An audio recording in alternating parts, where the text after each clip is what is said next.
కొన్ని వైమానిక స్థావరాలు అమెరికాకి సంబంధించిన రహస్య స్థావరాలు ఉన్నాయన్నటువంటి వార్తలు కూడా ఇవన్నీ వార్తల నేపథ్యంలో ఇదంతా జరుగుతున్న నేపథ్యంలో భారత అమెరికా మధ్యలో పాకిస్తాన్ కేంద్రంగా పాకిస్తాన్ అంశానికి సంబంధించి విభేదాలు వచ్చి ఇద్దరి మధ్య గ్యాప్ వచ్చిన మాట వాస్తవం. ఇదొక్కటి విషయం కాకుండా రష్యా ఉక్రెయిన్ వార్ విషయంలో కూడా అమెరికా అనుసరిస్తున్న విధానం భారతదేశానికి తలనొప్పిగా మారింది.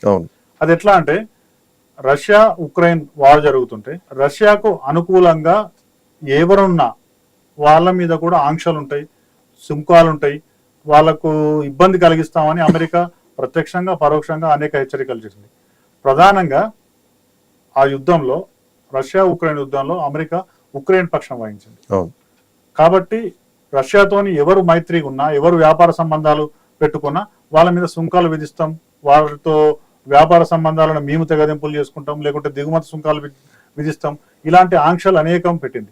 ఈ నేపథ్యంలో ఏంటంటే అమెరికా రష్యా కూడా అంటే మిడిల్ ఈస్ట్ కంట్రీస్ లాగా గల్ఫ్ కంట్రీస్ లాగా రష్యా కూడా బాగా ఆయిల్ ప్రొడక్షన్ ఉన్న దేశం.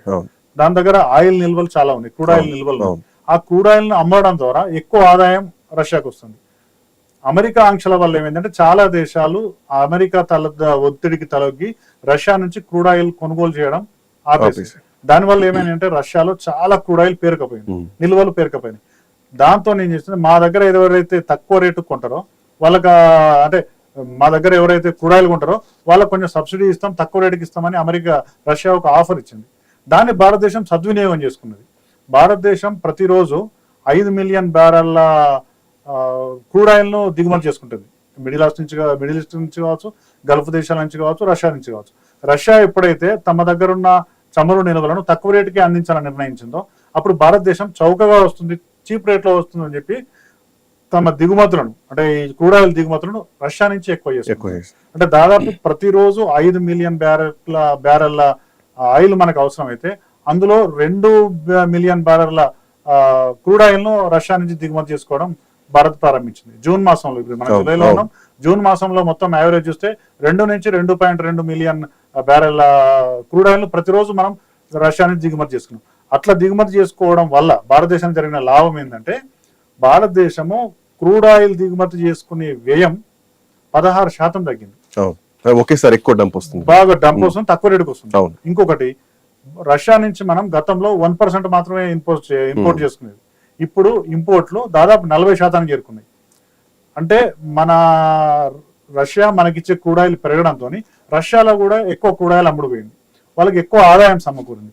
దీన్ని ఉక్రెయిన్ గానీ అమెరికా గానీ జీర్ణించుకోలేకపోయింది. మేము ఆంక్షలు పెడితే రష్యా ఆర్థికంగా దెబ్బతింటది, దాని దగ్గర ఆయిల్ ఎవరు కొనరు అనుకున్నప్పుడు భారతదేశం అతిపెద్ద వినియోగదారునిగా మారిపోయింది రష్యా. అది అమెరికా జీర్ణించుకోలేకపోయింది. ఈ ఉక్రెయిన్ అధ్యక్షుడు జెలెన్స్కీ కూడా ఒక ప్రకటన చేస్తూ ఎవరైతే రష్యా దగ్గర క్రూడ్ ఆయిల్ కొంటున్నారో వాళ్ళు మా దేశానికి వ్యతిరేకంగా వ్యవహరించినట్టే, రష్యా మా మీద చేసే దాడిని సమర్థించినట్టే అని ఒక ప్రకటన చేశారు. అంటే ఇప్పుడు రష్యా దగ్గర మనం ఆయిల్ కొనడం ఉక్రెయిన్ వ్యతిరేకించినట్టు, అమెరికాను వ్యతిరేకించినట్టుగా అమెరికా భావించింది. దాంతో కూడా ఈ రెండు దేశాల మధ్య ఒక వైరం అంటే ఒక గ్యాప్ వచ్చినట్టుగా మనకు కనిపిస్తుంది. మూడొక అంశం ఏంటంటే